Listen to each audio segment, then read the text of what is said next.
Welcome to the Michael Myers Minute, where we delve into the 1978 horror classic Halloween one terrifying minute at a time. I'm your host, Robert Black. We begin minute 13 mid-sentence, and we begin it with a guest, Andy Nelson from Next Reel Film Podcast. Welcome, Andy. Hey, how are you? Doing good. Now, I want to get to some more general stuff about you and horror films and Halloween in a moment. Sure. As you're my first guest, but you'll see the segue will be amazing later. First, let's start with the minute at hand. Minute 13 begins with Morgan Strode, Laurie's father, has just come out of the Strode house and is calling after Laurie as she walks away. He is played by Peter Griffith. Yeah, Peter Griffith. He was married to Tippi Hedren. Oh, is he Melanie Griffith's father? One of the, I think, 4 or 5 wives. Yeah, he's Melanie Griffith's father, exactly. So, so they had, although by this time he was divorced with his second wife, and he had not yet remarried. So, but yeah, Melanie Griffith's dad, which I don't know if I ever realized that her dad also acted, although technically, I guess that's a really loose term since there's hardly any stuff that he had actually been in other than this. And I think there was a TV show that he was in very briefly. Yeah, he did it. Here it is. He did a TV show in the 50s, early 50s when he was 18, a TV series called The Aldrich Family, where he met his first wife, 21-year-old Tippi Hedren. So it's another connection back to Hitchcock from this movie, because Jamie Lee Curtis's mother was in Psycho. Oh, there it is, yeah. And several characters are named after characters from Psycho. Very interesting. Yeah, John Carpenter clearly is a fan of the genre and definitely uses that as he's creating his content. He also, I talk about this, I think, in a later minute more. He names a lot of characters after characters from other things and people he knows. So, like, in The Fog, there's a character named Dan O'Bannon, who he worked with on Dark Star, and they went to USC together. And isn't there a character in... Is it The Fog that also has a character in Nick Castle? Yes. So, yeah. Named after Nick Castle, who's in this, yeah. There's another one, yeah. I wonder if they do the same thing. And there's a John Carpenter in their movies. I don't know if I've ever heard a John Carpenter character. His name is so... Maybe a Carpenter. Yeah, a Carpenter. There you go. John, the Carpenter. One of the Halloween comics, I think, has a Dr. Carpenter at the sanitarium. Oh, nice. Now, when did the comics come out? The Chaos comics came out... Chaos is the publisher. Around 2000. It was after Halloween 6. And then I think they came out about the same time that H20 came out, because they directly tie into the plot of H20 and make an effort to connect the new timeline with the old one. But then part of what's in them gets contradicted when Resurrection comes out as the sequel to H20. And then there was a later comic called Night Dance, which doesn't connect directly to much of the movies. It's more tangential. Interesting. It was more of a comic series. It wasn't like adaptations of the films. No, it wasn't. There's scenes from the films in there, but it was a new story. Gotcha. Interesting. I've never picked up the comics. It's about Tommy Doyle, the little boy that Laurie babysits. Right. He's a main character in Halloween 6. Oh. You said you hadn't seen that one. I haven't, right. But he's the main character. It's like a grown-up. And so he's the main character of the Chaos Comics Halloween series. Oh, okay. And it's like ties in the gap of time between that and H20. Very cool. Did they have the same actor come back? Because we get to meet Tommy in this minute here. No. Brian Andrews, I believe, went on to be a police officer. Oh. The one who plays Tommy here. And Paul Rudd plays him in Halloween 6. Funny. I believe it's Paul Rudd's first film, or his first big film. Wow. The Ant-Man himself. There it is. So Brian Andrews, I'm jumping ahead in the minute. That's okay. He had acted for a while, I guess kind of a kid actor, and then I guess it was probably once he was done with that he must have become the cop then, because it looks like he acted all the way through 1987's 3 O'Clock High before he kind of left acting until recently. Yeah, and you said 87, so he would have been, that'd be around 18. Yeah. So I guess he acted until he was an adult. Huh.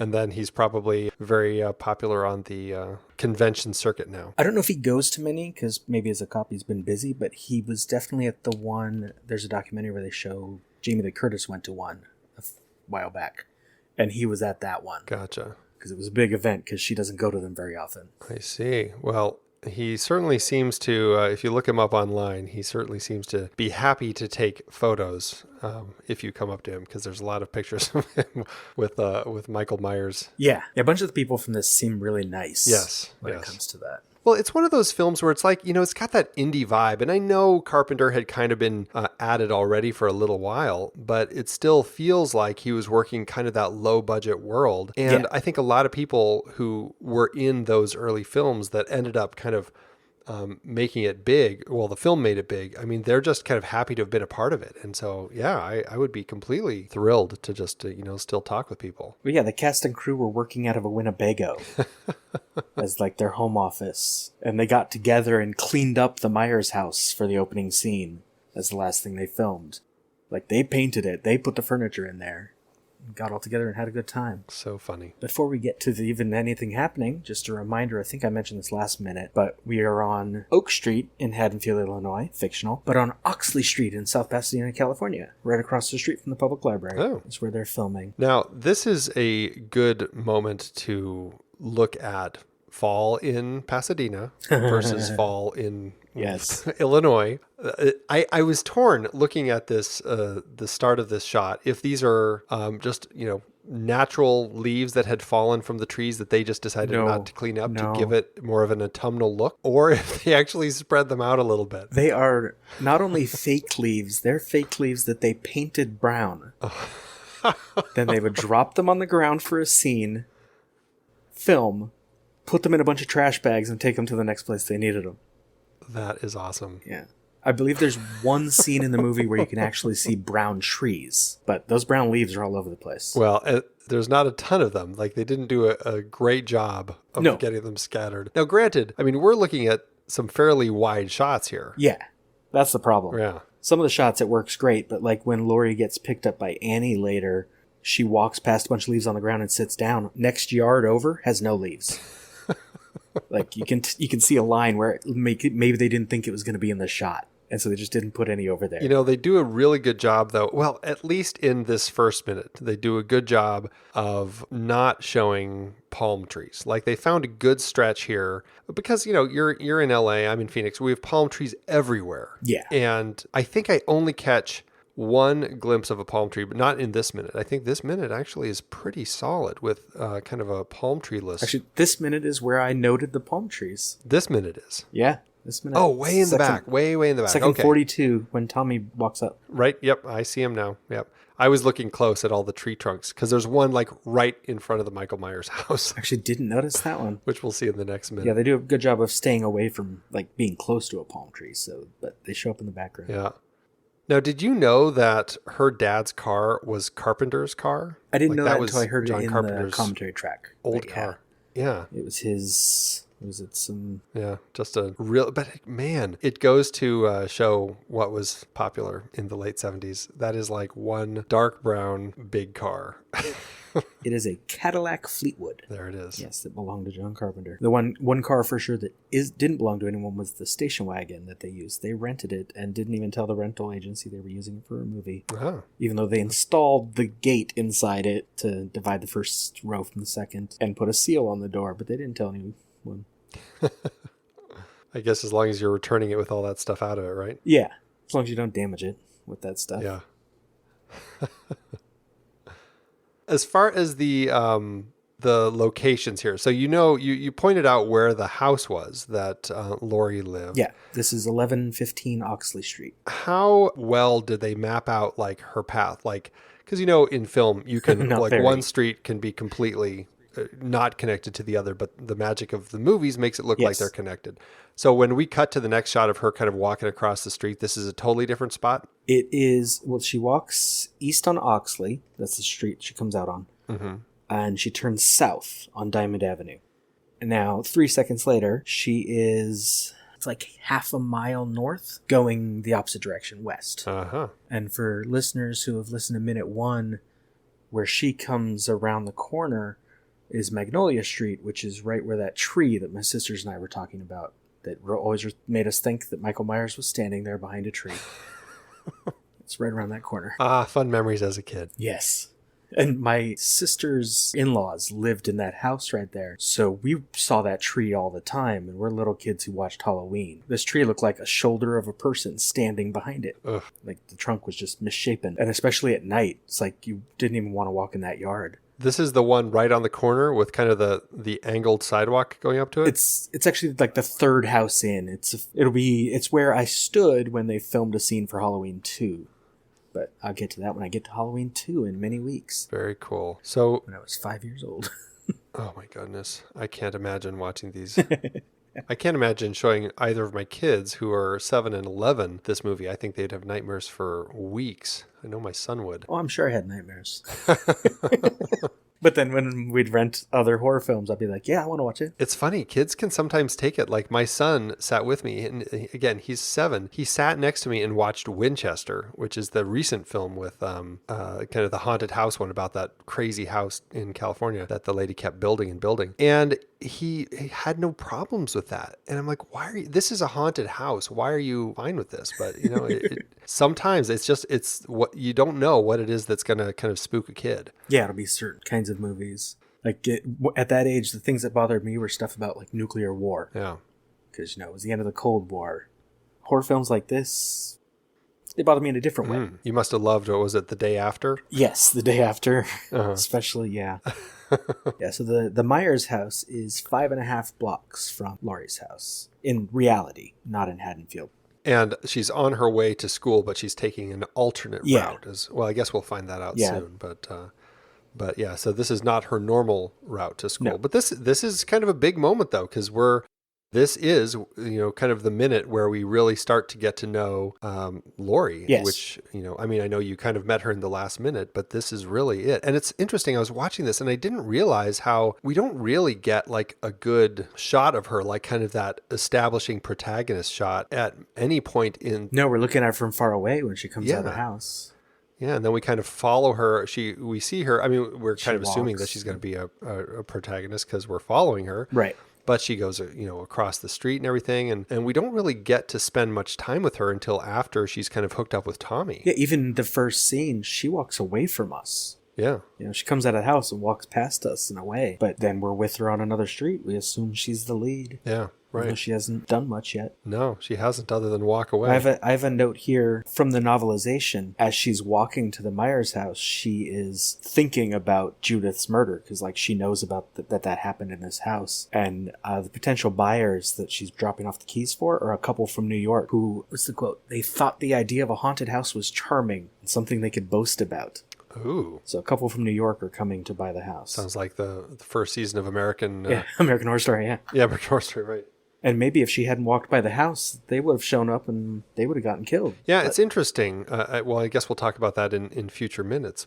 This is really this next kind of chunk of minutes is really where everybody kind of comes together, and it's nice to see how all of these threads all of a sudden come crashing together so quickly. Especially when you look at this movie by itself, like without the sequels, like the second one where she's his sister now. Yeah, right. And stuff like that. The only reason he has to go after her is because she steps on his porch. Yeah, which I find so interesting that's it. That's the only thing that really kind of connects her to him. So interesting.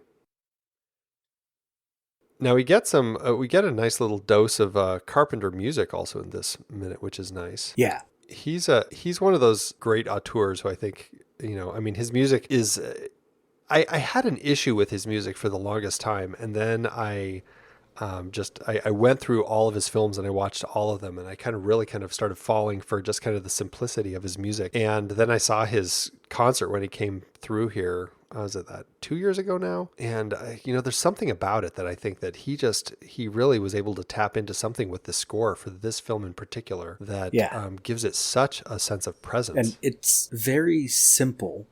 But, you know, and I heard that when they first cut this film together, they did a test screening without the music, that because he hadn't finished it or something, or it was different music. I'm not exactly sure. And audiences were bored. They thought it was just horrible. And he came up with the music because he was trying to find something that would help alleviate that kind of his fear of an audience being bored in his movie. And yeah, and it really clicked. I mean, it's just such an iconic score now. And there's a stretch of movie here for like 30 minutes where very little happens if you're looking for a horror film or a slasher film. This kind of predates most slasher films, but if you're looking for that, yeah, you're going to get bored if the music doesn't draw you in or the characters don't draw you in. Yeah, right.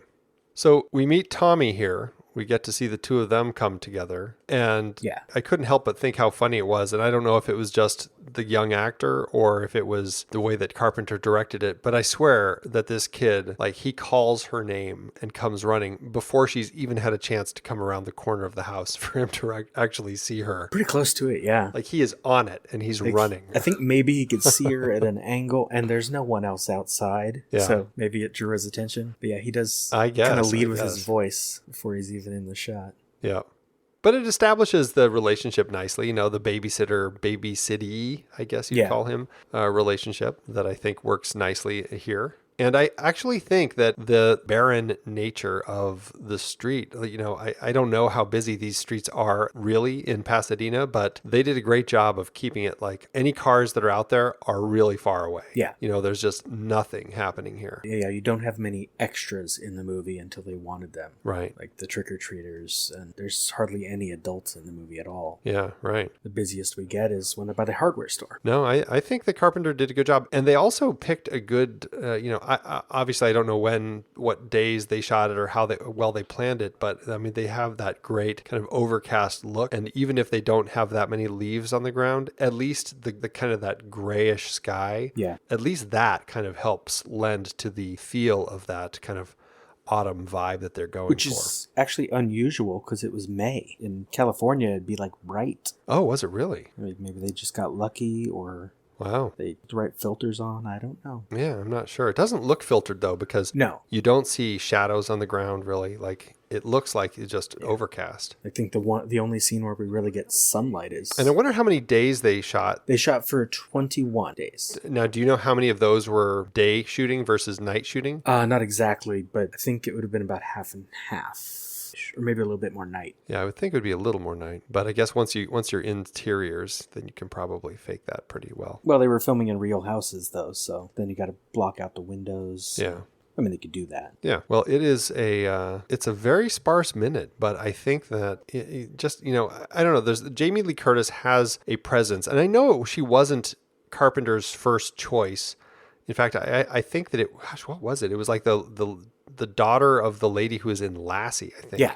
That Carpenter wanted another. And then there was some other girl who he didn't even know her name later in commentary tracks. Where he saw some girl on a TV show and was like, she'd be good. Well, it's just. But yeah, they ended up with. Yeah, I mean, casting Jamie Lee Curtis, I think, was just such a great move. I mean, she just has that presence. And I mean, a lot of people come from famous acting families who don't necessarily have the acting chops. Yeah. But I think that she really just carries it. And like we were saying, I mean, you don't have a great sense of connection to her as the protagonist from the shots, the way that he shot it. You know, she's never very close to the camera. She's just kind of walking away from us through this whole thing. Yeah, for this walk. But there's still enough of a presence with her where you still feel like, you know, drawn to her as somebody of interest.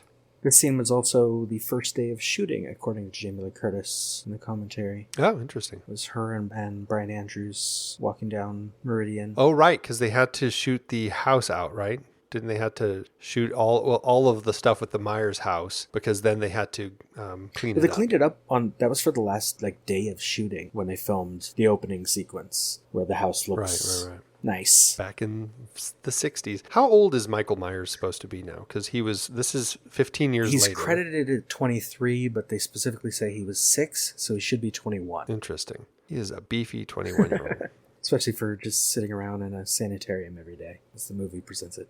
Right. Exactly. Looking in my notes for when she asked Tommy if he ever thought of killing someone, and I can't. Oh, it's next minute. Okay, I'll get to it then. Yeah, this one we don't really get a whole lot other than them coming together, and then he asks a million questions about, can we do this? Can we make jack-o'-lanterns? Make watch jack-o'-lantern? monster movies? Can we... You read to me, make popcorn. And that's also interesting because we're just looking at the back of her head through that whole thing. It's really like we're focusing on Tommy through that whole interchange. Which is also interesting because Michael follows Tommy first later. So it kind of connects them both. And we don't know what's going on here, what Michael is going to do. Yeah, right. Interesting. So it's a nice setup. Yeah, it is. And it also kind of goes to, because I think it was Carpenter who, when the movie came out, I feel like a lot of critics had talked about it being, the whole thing about, the virgin survives, those who weren't, who were screwing around, they're the ones who get killed. Yeah. But that I think also lends to it that, it's not necessarily about, virginal. It's just kind of, youthfulness or something that he's following. Like he sees Tommy and he follows him too. And Carpenter's specific thing for this movie is that he doesn't say it's because she's a virgin. It's because it's more about she was paying attention just by dint of being busy babysitting and taking care of a kid. She noticed things. Right. While Linda and Annie are too distracted. Yeah. Later slasher films would reinforce the idea that yes, if you sin, if you have sex, if you do drugs, you're going to die. But Laurie even smokes a joint later. Yeah, it seems like that whole idea of that was born from this film, but it never really seemed like it was actually from this film. Like this film didn't seem to go to that length. But you look at the Friday the 13th series or like you said, the later Halloween films, that is kind of the crux of the whole thing. Yeah. It's like you screw around. And even going all the way up to the modern films like It Follows and stuff. Yeah, that's the point. It's a huge thing in the horror genre. Yeah, but the first Halloween doesn't have it that much. But then you get Friday the 13th, plays that up. And by the time you get to Halloween 2, I think you've already had Friday the 13th Part 2. You've had a bunch of other copycat slasher films. It's a thing by the time they make Halloween 2. And so they have to include it. Yeah. But here, even though it's born here, as you said, it's not necessarily happening here. Huh, really interesting. Do we know what grade Laurie's in? The movie doesn't say, but she is supposed to be 17. Okay, so like a junior. Kind of that junior, senior range. Because she's got a few books, but she's not carrying a whole lot of stuff to school. No. Not too much. She carries more home, I think. Yeah. But yeah, she's supposed to be 17. I heard a thing talking about this movie today, or more about the second one, and how old she would have been when Michael killed his big sister. And they're like, did his parents have another kid after that? I'm like, no. She would have been a toddler, possibly even in the house at the time. But that's part of the larger story from the later movies. Huh. In this one, she's just Laurie Strode. Right. Well, I'll have to... because you said it's the second one where that fact comes out, right? That she's his sister, yeah. Yeah. Does that stay canon? Not forever. That stays through 6, and then when they bring Jamie Lee Curtis back, because 4 establishes that she died in a car accident. And so the main character of the 4th one is her daughter, who has also been adopted. And when Michael finds out she's alive, he comes to try to kill her. Mm. But when they got Jamie Lee Curtis back for H20, they just ignored those and said she'd been hiding under a different name since 1978. Oh, okay. I couldn't remember that from H2O. I don't think I'd seen that since it was in theaters. I think I've only seen it twice. I saw it in the theater and then I watched it for my blog. Ah, gotcha. Because I watched all of them again. I did a month of slasher films. That's fun. Oh, yeah. So at the end of this minute, we have Tommy's questions, as you said. The last one, can we make popcorn? Laurie says, sure, sure, sure. And the minute ends. Laurie and Tommy are still crossing Magnolia, headed south on Meridian in South Pasadena. They're just half a block from the Myers house. And that is all for minute 13, really. Lucky number 13. Unless you have something else on this minute? Nope, that's all I had. Okay, now, Andy, if the listeners want to stalk you, where can they go to do that? Like your home address, your regular hangouts, that kind of stuff. All that fun stuff. They can head over to thenextreel.com, or they can search for the podcast under The Next Reel on Facebook, Twitter, Instagram, Pinterest, all those places. Pinterest? And, of course, any podcatcher of your choice. You have a Pinterest for it. Yeah. We post movie posters up there. Nice. So, yeah, we're all over the place. So, but we have not covered any of the Halloween films, but we have done a number of horror series and films. And so if you're interested in horror or just talking long, spoilery conversations about movies, then, I love check us out. Long, spoilery conversations about movies. Well, clearly we do, too, because we've been doing it for, 6 years now. Wow. 6.5, something like that. I'm only just starting doing it in this format. I did it on a blog for years. Now this. And now the Movie by Minute podcast. Yeah. There it is. Anyway, the Michael Myers Minute is a production of Lemming Drops Studio. You can find more content at lemmingdrops.com. You can stalk us on Twitter and Facebook at Myers Minute, or join our Facebook listeners group 45 Lambkin Lane. Don't forget to subscribe, leave us a nice review if you like what you hear. Until next time. See